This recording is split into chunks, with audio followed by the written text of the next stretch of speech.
both becoming a parishioner at QAC and becoming part of the family council and the larger Marianist family, I think was a really soft landing place for me and where I was in my faith journey and in what I had experienced in the broader church. And so what we experience in the broader church influences what we think of God and what our experience with God is. Welcome to Sharing Our Marianist Stories, a podcast produced by the North American Center for Marianist Studies in Dayton, Ohio. I'm Mike Bennett, Media Administrator for NACMS. In this episode, we hear the stories of Meghann Naveau and Nancy Woeste, recorded in early December 2023.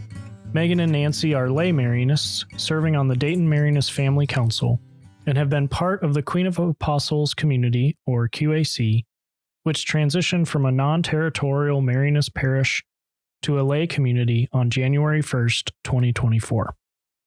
They share about their experiences of serving on the temporalities committee of the Dayton Marianist Family Council and how that engagement positioned them to help the Marianist family respond to needs within the City of Dayton. They also share about the impact the Marianist family has had on them and some upcoming steps for the Dayton Marianist family to enhance their engagement and solidarity initiatives in the Dayton area. One additional item of note is that Meghann and Nancy will refer to Full of Grace Ministries, which is a collaborative effort of Our Lady of Grace Parish and the Dayton Marianist family.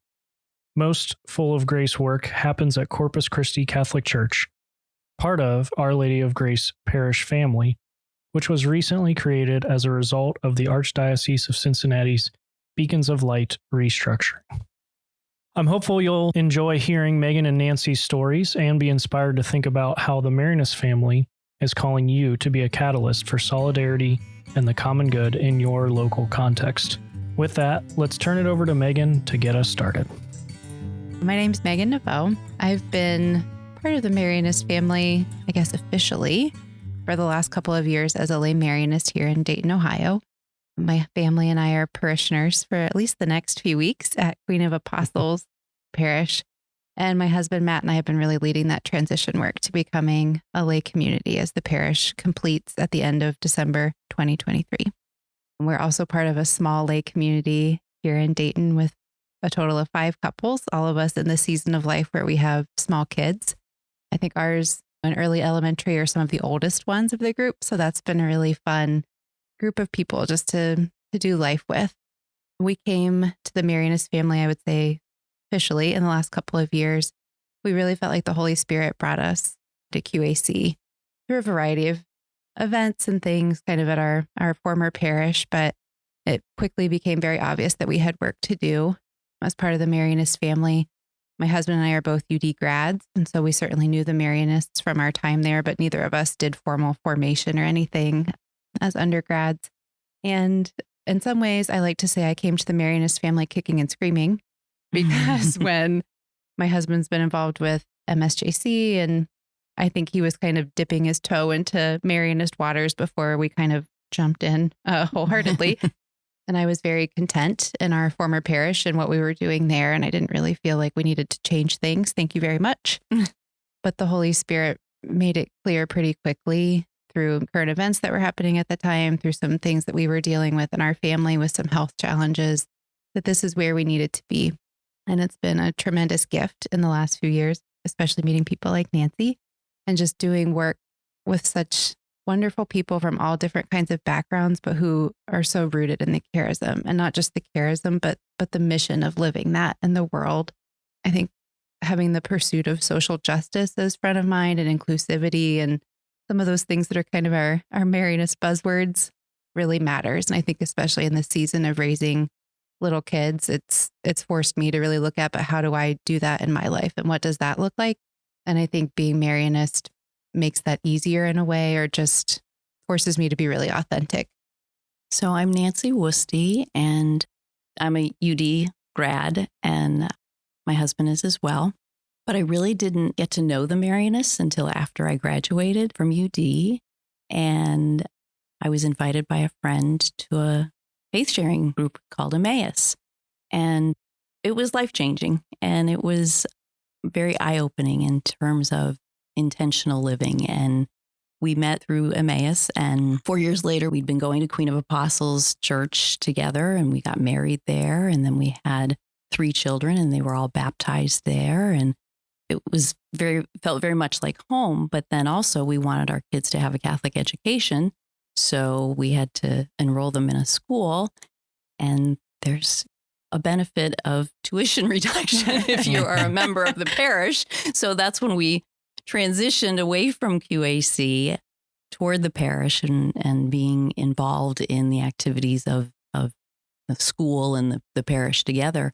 But then when our kids got to be in high school and college, and 2020 rolled around and church became at home and all of these things, when it was time to reemerge, we looked at, well, what do we do? Where do we go back to? And QAC felt like home again.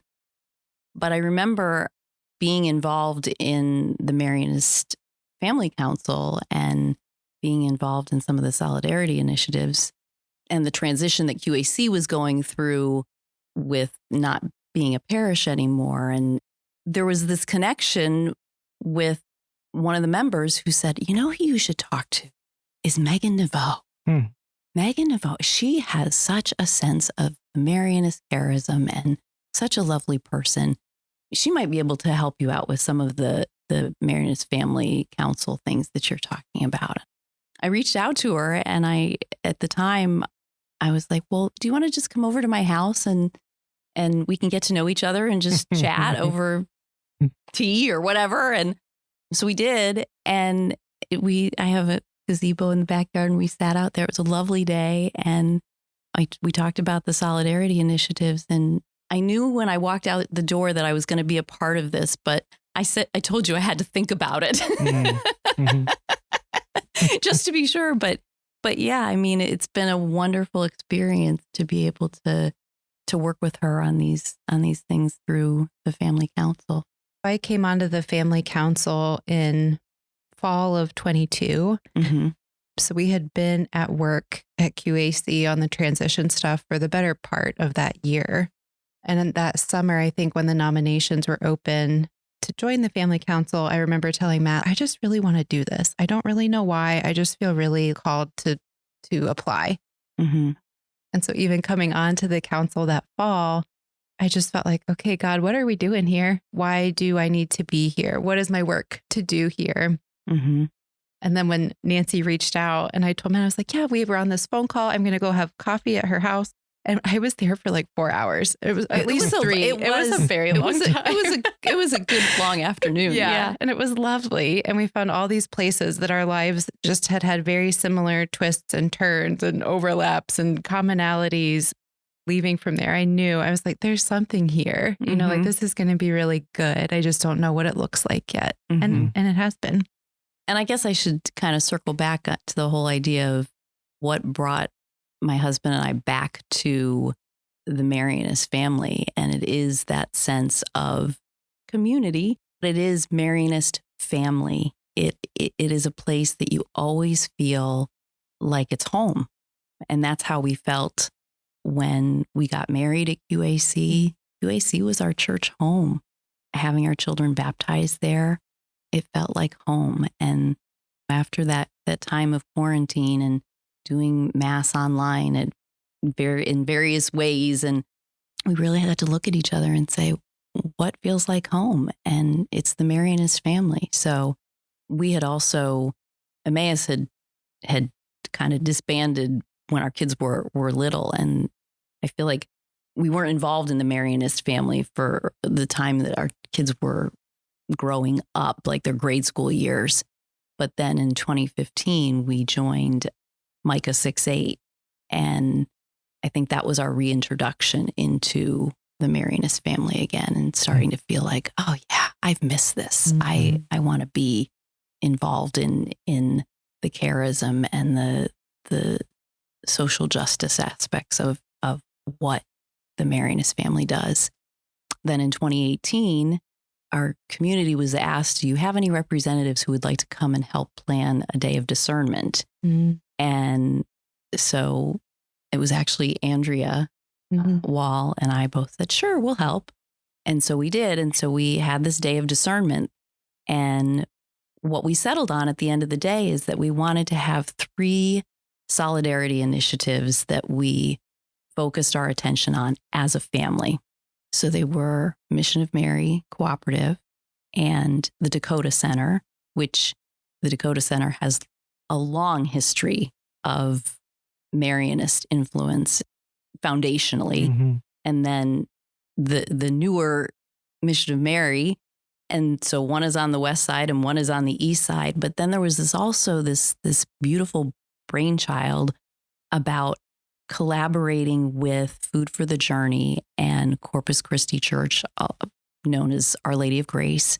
And because there was already a Marianist presence at Food for the Journey, the novitiate brothers would come and help serve. And there were a few of us Marianist family members volunteering. I was one of them, to serve the meals. And we said, you know what, there is a way that, maybe the Madonna Room could be like a community center for people on the west side, kind of near Grandview, Kettering Health Network. So we started in with those 3 initiatives, and we called the third one the Five Oaks Initiative. During the COVID shutdown, one of the things that we started doing was respite bags, because they were doing to-go meals and people needed things to get them from one week to the next. So we started filling brown bags with shelf-stable snacks, and that seemed to blossom. Then when things started opening up and we started saying, what else can we do? What other ways can we embrace this community and use this multi-purpose room at Our Lady of Grace? It kind of morphed into a new initiative that we're calling the Full of Grace Ministries, where we've had the opportunity to do a community picnic and wellness fair back in the spring of 2023. And we're still looking at ways where we can collaborate with Food for the Journey. And we've been able to continue to collaborate with Kettering Health Network and community gardens and things like that. When I came onto the family council, we were coming out of that really shut down part of COVID, and there was such energy for, okay, how do we pick back up? What do we pick back up? We want to be really intentional about that. And the Five Oaks Initiative at the time, then Full of Grace, was definitely a spot of, we know we want to pour time and energy into here based on what the Marianist family has been involved with. But what does that look like? And Corpus Christi specifically, as part of Our Lady of Grace parish, like so many of our parishes, has faced a lot of challenges in the last several years. They have an aging population. They have fewer people who are coming, and they're in a neighborhood that's a lot of different things all at the same time. There's a lot of poverty alongside more traditional looking homes. There's just all kinds of different factors going on. And they have this space, the Madonna Room, that's just sitting empty most of the time. So that was, like Nancy said, that was really the effort of spark, I guess, of what can we do in this community that brings people together and uses the space and tries to think differently about how we're church. So there was a team of several of us from the Marianist family. And then we met with several parishioners from Our Lady of Grace too. People who had been in that neighborhood for a really long time and were really dedicated to being in that space as a constant. I think sometimes when we talk about service work, there's this like, well, let's just drop in and fix something and hop back out. And I think what I've seen from the Marianist family is we don't do that. We're here to be partners alongside people. So really listening, especially with the Our Lady of Grace parishioners, to what do people in this community need? We see the opportunities here. We see Kettering Health down the road. What can we do here? And so really the idea for the community picnic and wellness fair was born out of that kind of mutual sharing and connecting. Brother Ray was so wonderful at the beginning too, of like, yep, I know somebody at Kettering Health, just helping make those connections. And I know he has such a rich history of doing that in the city, bridging UD in the city. One of my favorite parts was getting to work with Brother Ray as a UD alum who was a student after he wasn't president anymore. I obviously knew his legacy and who he was. And honestly, it's still kind of a pinch me moment of like, oh my gosh, Brother Ray Fitz knows my name. And just to get to learn from him has been such a gift. And just having him championing us as we went. He would refer to Nancy and I as champions. Oh my goodness. When he looked at me and said, well, he looked at me and he's like, so you're going to champion this. One of the opportunities that we have at Food for the Journey is we've started this prayer circle, which are basically listening sessions. And one time, well, summers ago, two gentlemen came up to the prayer circle and they just started talking about their experience of when they were kids growing up, and you always knew where everybody was because the bicycles were all in the front yard. And one guy talked about how I think it was maybe his grandmother, who used her retirement to create summer camps for kids in the neighborhood. And he was an early teenager. And so he was kind of supposed to be like one of the role models for the kids, like the camp counselor. One thing that he specifically remembers is some kids have never been out to Young's Dairy. And so she would spend her own money to take a group of kids out to Young's Dairy and buy them ice cream and let them pet the goats. And he told a story about how one kid, his baseball cap came off into the goat pen and he reached in and grabbed it and put it back on the kid's head. And several years later, that child came up to him, now a grown person, and said, I remember you. You're the one that rescued my baseball cap. That's funny. And he was talking about the impression that made on the children in that neighborhood. And I just love to think about the possibilities of what we could do in that neighborhood for children. Doing a summer camp kind of thing like that, or collaborating with the Dakota Center in ways where maybe the kids that are usually in their summer camp, maybe we have a day where we go over to UD campus and they get to swim in the Recplex pool. And I'm sure there are all kinds of insurance issues related to that, but let's think about the possibilities. Long way to get around to sharing those ideas at Family Council, actually probably at the Temporalities Committee, in fact. And Brother Ray looking at me and going, well, you're going to champion this, right? And I'm like, I am? I guess I am. Yeah, I am now. But I need a partner in crime. I need somebody to do this along with me. And that's when we sought out Meghann, and we do work well together and work as a team. We are better together. Yeah. Like we had that event in May and we had 70 people from the neighborhood who came and participated. We had health screenings from Kettering Health in the Madonna room. And then we had an exercise station out front and like a trail mix station. Corpus Christi Friars had watermelon and burgers and hot dog. And we had kids activities and different things. And there was music in the sanctuary. So it was just the weather was perfect. That was kind of we were really worried about that. But it was just a really beautiful, like neighborhood, what your traditional kind of neighborhood picnic feel, but also with the health wellness kind of component too. And a lot of collaboration too, because Food for the Journey made the pasta salad. That's right. So there was all this collaboration that was happening between Kettering Health, Corpus Christi, Our Lady of Grace Parish. We always have to. And then we invited Queen of Apostles choir and my son, since he's a music director at St. Leonard's, we invited their choir to sing.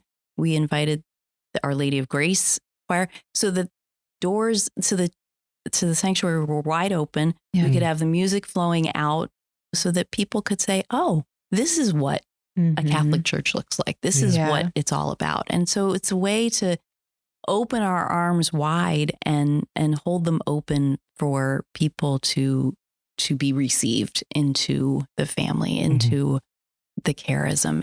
And that's kind of what we want to do. Even really before the event, we're like, so what comes next? If we're not just going to be a drop in and do one thing, what are we doing next? And so there was a lot of prayer and kind of continued collaboration with folks from Kettering and just people at the neighborhood association, like trying to stay tapped into what's going on. What do people need? We did surveys with the people who came to the picnic. One of my favorite things that kind of was born out of this event that we did, there's a man named Bruce Kidney who started the Unity Gardens. just a few blocks from the Corpus Christi campus. And he has gardens, a community garden kind of set up there for people. There are a lot of immigrants and refugees in that section of the neighborhood. And his dream was really, let's take this lot and make this a place that people can come together and garden. Nancy and I got to talk with Bruce because Kelly from Kettering Grandview Foundation connected us with him as, hey, this is somebody else in the neighborhood who's working on something. Maybe there's some way that we can all collaborate here. And so Nancy and I got to go talk with Bruce on a very hot August day and just see the work that he was doing. And it was so neat because as we were standing there talking to him at the garden, it was very much visible to us that he was part of the neighborhood. People felt like they belonged with him, and he belonged doesn't there. live in that neighborhood. He lives in Oakwood. And he also works at Grandview. This is like his passion project. He has a passion for gardening, and he has a passion for helping people. Yeah. And one of the things that he told us as he was walking us around, we're asking, what do you need? Trying to think about how do we go back to Full of Grace ministry, our partnership with Our Lady of Grace and the Marianist family. What do we bring back that we can help connect people? Because one of the things we've talked about all along with this is we feel like our role here is to be connectors, to not be recreating stuff that's already happening in the neighborhood. That was one of the reasons we felt so strongly about doing the wellness fair and picnic. Nobody else in the neighborhood was doing something like that. So as we were talking with Bruce, he's like, I actually know some Marianist people. Turns out they had a greenhouse that was donated to them that was here at Mount St. John. I think it was part of Meek that Meek didn't need anymore, and they happily donated. Bruce's problem, though, was he didn't have a way to dig the holes other than by hand to be able to put this giant greenhouse, reconstruct it in the northwest side of Dayton. So as we were talking about that, we're like, oh, that's really interesting. Like, that's a good thing to bring back and kind of think about. So Nancy and I brought that to one of our next Full of Grace meetings. And one of the women who was part of the team, she was a parishioner at Corpus, was like, well, how much does it cost to rent a post digger? I don't know. That's a great question. So long story short, when he was ready, we went back to Bruce and we're like, keep us posted on how this develops. When he was ready to start digging the holes and had the quote from the person who was going to help him, there was a parishioner from Corpus Christi who ended up being the one to finance that project. And it was just such a neat kind of full circle moment for us of like, in a way, it feels like we didn't really do anything here, right? Like Nancy and I showed up to a meeting, we talked to some people, then we went to another meeting and talked to some other people. Like physically, we didn't really do much but talk. But at the same time, the way that we showed up as the Marianist family and were involved helped connect the dots to this other group that also needed help and connected back to that first group. And so there was a very real need of, we need $300, I think, in the grand scheme of things, not a astronomical sum by any means, but to have someone who's like, yeah, I can do that. I'm willing to do that. I just didn't know that need even existed until somebody came back and told me about this. And I think that to me is one of the best illustrations of what we've talked about as being connectors. I think sometimes it can be really overwhelming, especially like in social justice work or just in projects like, and I think one of the things that I try to be really conscious of what's mine to do here. What can I physically do as a mom, as a marketing and PR person, as a Lay Marianist, as a wife? I can't do all the things, but if I can have this conversation with this person that leads to this thing and ends up really blessing everybody involved, for them to have a machine to dig the posts and not be trying to do that by hand, I'm sure saved him a ton of time and effort that he could then pour back into, okay, let's actually plant food and help people harvest and cook that food instead of just digging holes. So really trying to find those efficiencies where we can, but also just, it's such a reminder to me of we're all in community. We talk about our small lay communities and our Marianist family, but it's not just us. It's also the broader Dayton community and how we're all, the Marianist family is part of that. And that is part of us too. It's that interlocking. The one other beautiful part of that story is that Bruce went over to the donor's home. Oh, yes. And they talked for hours about his project, the neighborhood, And what a beautiful connection to be able to just have that experience of community, of relationship. Yeah. And that's the other part that I think is so important about the Marianist family, is that it's about building relationships with people. And there are so many opportunities where you think, well, what good is it for me to just do a respite bag, or to help out at the Dakota Center for their Christmas party, or to help out at Mission of Mary with some gardening. But you don't know what connection, what door that's going to open. I think those stories you've highlighted demonstrate the relational dynamics, but also the ways you accompany people in their situations, the way you respond to different needs and scenarios. And I think what you're highlighting, Nancy, about, I would kind of frame it as utilizing the assets you have to respond to those needs. In a lot of sense, that's part of Chaminade's initial vision. You know, we talk about that concept of a new fulcrum. It can be understood as, how do we leverage what we have, right? And I think you're also highlighting your experiences of doing this within the Dayton Marianist Family Council, and how you're doing this within the name of the Marianist family. And I think it's just important to highlight how that family council is one entity within a larger body of the North American Family Council, which is an entity within the World Family Council, you know. And so I think sometimes these things can feel small, but you're doing it with an intentionality, with a mission and a connection to something greater in mind, you know. All these stories, I think, have really highlighted a lot of the work you've been involved in with the Temporalities Committee through the Family Council.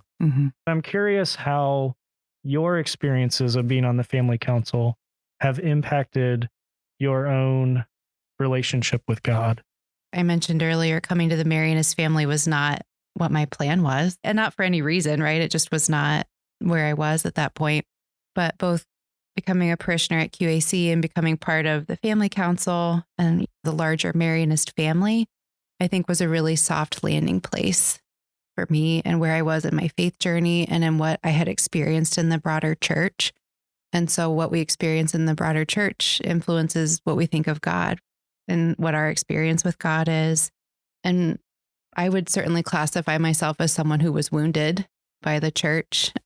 After one particular incident, I went to an Episcopal church the next weekend. I was just maybe this isn't me. Maybe this isn't it. And that didn't feel right either. So then we kept looking. I was interacting with people who didn't want to think about the hard questions.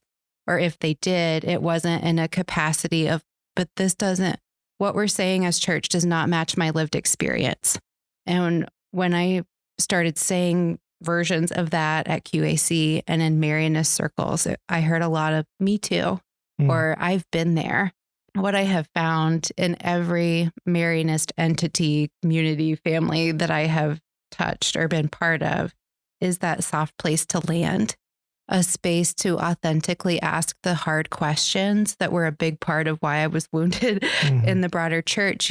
I continue to feel like I know God better. I know Jesus better. I know Mary better as part of the Marianist family because we can hold those hard questions. We can talk about theology and doctrine as rules, but to me, it falls really flat when it's so different from our shared lived experience, because I feel like so many times in the broader church, those things are very separate.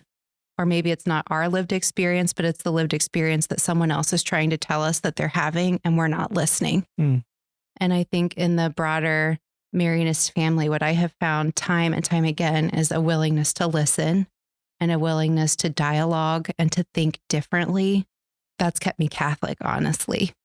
Being Marianist and knowing that our goal is really to love the people that we are with. You talked about accompaniment. That accompaniment to me is such a Marianist verb. You know, we talk a lot about community, but it really feels like that walking alongside, that journeying part that in my lived experience, the broader church sometimes misses or isn't able to do in the way that a smaller subset of a tighter knit Marianist family can. For me, it kind of helped me find a purpose. because, you raise 3 children and then the last one graduates and you go, what will I do now? Mhm. Because though I had part-time work that I did, I wasn't doing that when she graduated. And then with COVID, everybody was isolated, and what's my purpose? And being a part of family council kind of helped solidify that for me in terms of we're all missionaries. We are all missionaries on a journey. And I went to serve meals in 2018 at Food for the Journey because I was like, I just want a volunteer job where I can go in, I can do my job, and I leave, and I'm done. She says that's what she wants, but Nancy's not natured that way. No, I'm not wired that way, am I at all? No. And so that's what I did. And I think it was a little bit of the experience of, no, I think I'm going to stay. And I keep returning to that Madonna room where Food for the Journey first called to me, and keep going back to this place where can we help bring Jesus into the world like Mary did? How can we be that kind of missionary? Bringing the face of Jesus, whether it's by connecting people or directly serving people or asking people to say, I think you have a gift that you could share. Would you do that? Which is kind of how Meghann got involved in this. And in some respects, I feel like my connection with the Marianist family, and particularly being on the family council and working with these solidarity initiatives, it has helped me find my purpose, but also helped me better understand what it looks like to bring Jesus into our world today, the way Mary helped to bring Jesus to the world. With the QAC transition, we've talked a lot about new times demand new methods. That's another Father Chaminade quote that we've used a lot of just this. We don't live our faith in the world that was 2,000 years ago. We live it here and now, and we find the purpose in doing that here and now. And I think that's another really special part of the Marianist family. But what is the real world application of what we're hearing on Sunday or in our small communities? To me, it bridges that gap, but we need to live it now in 2023. And that looks really different than 5 years ago or 10 years ago or 100 years ago. Well, and you mentioned it looks different now than 5 years ago. So I'm going to circle back to 5 years ago in 2018, we did this day of discernment, but that was 5 years ago. How do we make sure that that's what we still want to make these things our focus? And so what we are now embarking upon is more of discernment on a community basis. We want to be able to have discernment meetings with each of the lay, SM, and FMI communities to ask people to step back and think, okay, what gifts and talents do I have that I can share with one of these 3 or multiples of these 3 initiatives? What do we as a community want to do? But also, what do I, Nancy, want to do? Because it might be the same and it might be different. Our plan is to go to each one of the communities and have a meeting where we do some reflection and some discerning and have opportunities to have dialogue about what kinds of things we'd like to see as our individual community, and then time to think about what do I as an individual want to contribute and get feedback from the communities as well. As, if there's a community that's involved in something that maybe that would be a great collaboration with one of these 3 initiatives. We want it to feel like a very intentional, thoughtful invitation to each community to participate alongside each other with these solidarity initiatives and to be missionaries together. And one thing we feel really conscious about with this too is not just adding something to somebody's plate. I think we are very aware that, especially in different seasons of life, we all have a different capacity to serve in one way or the other. A community of people who don't have a bunch of young kids at home, maybe it is they all go every 2 weeks and volunteer at Mission of Mary and pull weeds or write thank you notes. And maybe for those of us that have small kids, we're doing something once a quarter. Our goal with this is really the intentional community discernment. What we really want to do is help each other discern those gifts and say, I think there's something really powerful of, Nancy, you're really good at this.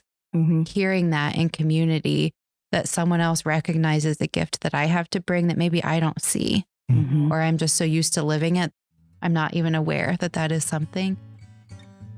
Before we hear Meghann and Nancy's responses to our concluding question, I'd like to offer a word of thanks to both of them for sharing their Marianist stories. I'd also like to offer a word of thanks to you, our listeners, for listening to this episode and for your engagement with the North American Center for Marianist Studies. Make sure to subscribe to Sharing Our Marianist Stories wherever you listen to podcasts, and follow us on Facebook, Instagram, LinkedIn, and YouTube at This Is NACMS. Now, to wrap up this episode, we return with our final question.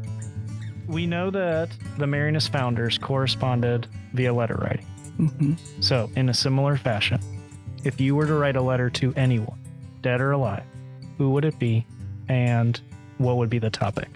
You're also guaranteed a response from that person. I feel like this is a cop-out answer, but maybe not. Just hear me out, Mike. Father Chaminade is who my answer to this question would be. I think that there is so much of what's going on in the church now that feels really similar to what we hear from his time and when the Marianists were being founded. I think about the synod going on and just even the polarization and the tension that we feel even as Catholics. I want to believe that his response would be very validating in what we're doing, because to me, it feels so similar. I hope my kids someday are like, yeah, remember when we were doing that and we were really little and going to all those meetings? I think there's something about this time period that we'll look back on as, yeah, that was when women became more widely accepted as participants in the broader church. That was when our transgender siblings and our gay brothers and sisters, were more widely accepted. I really hope, and I feel like we're in this kind of hallmark time that I think asking Father Chaminade, does it feel like this to you too? I think would just be, I hope, really validating. And if not, at least clarifying. I think I would like to write to and hear from the Blessed Virgin Mary.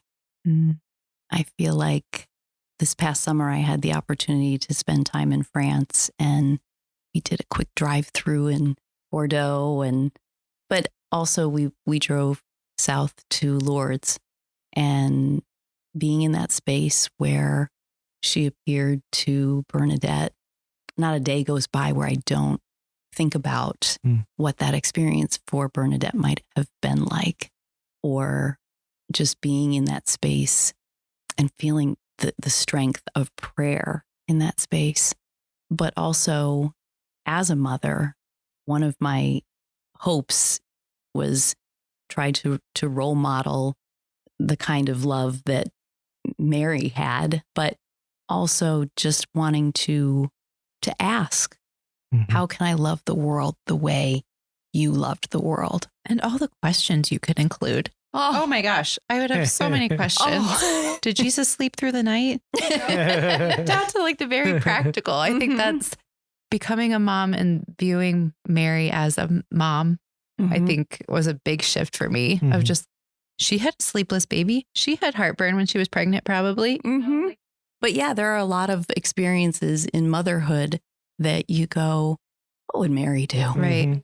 And I feel like maybe I should have asked that question even more when I was raising kids, but in the moment you probably, yeah. But what would Mary do? Yeah. And I guess also in this phase of my life, now that my children are grown, she had to let go. She had to, literally not just let him go into his ministry, but let him go.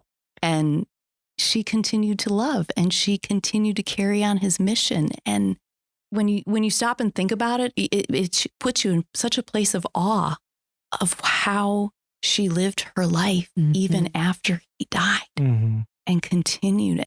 Mary, she's a great gal.